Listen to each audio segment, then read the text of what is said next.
The Mask, starring Jim Carrey, is a goofball comedy from the early 90s with fun slapstick jokes, offbeat humor, and a fun ride throughout the movie. But the film has a psychological undertone to it. We meet Stanley Ipkiss, the nicest guy ever, a total pushover. Not because he's actually that way, but it is because he's repressed to be a nice guy. Stanley is repressing his id, his Jungian shadow. Tina walks into the bank, who exudes sexuality and by extension is more in touch with her id. We're given a hint that this film has a psychological undertone when Tina comments on Stanley's Rorschach tie. Tina is able to say what she sees, but Stanley is too repressed to express himself. The film also has a great metaphor of the Coco Cabango being a reference to a jungle, basically making reference to the fact that humans are truly, at the end of the day, just animals seeking to satisfy our id, even though Stanley is repressing his.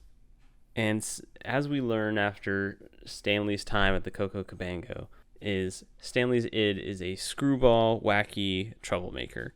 He wants to be a jokester. He wants to be having fun and laughing.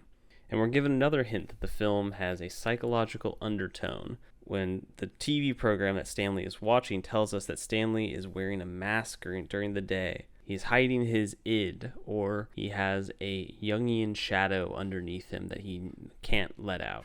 And with Stanley finding this mask, he's able to let go of his repression and let his id thrive and express itself. Before we get too far into the analysis, if you wouldn't mind liking the video and subscribing to the channel and considering supporting me on Patreon, it would go a long way to helping me make more of these videos. Thank you.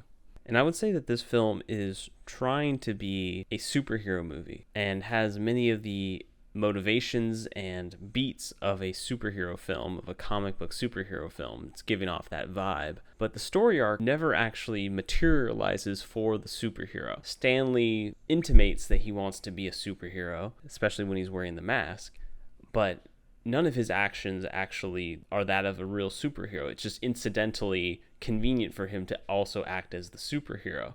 When he goes out on the town for the first time wearing the mask, robs a bank just because he knows he needs money to get into the club. He is accosted by the police while he's trying to seduce Tina at the park. There's nothing heroic about trying to get laid, and from that point, the story takes him to his run-in with Dorian, where he loses the mask and ends up in jail. And he goes on this wacky adventure with the detective to reclaim the mask. And this would be a superhero's arc, but there's no motivation from Stanley that he really wants to be a superhero. This is all just about him saving his ass, getting laid, and expressing his id, which is, I think, the true arc of the story. It's not really for him to be a superhero. It's for him to let his shadow out, let his mask off. This is truly what he wants, whether it's getting caught by the police, getting laid, fighting mobsters.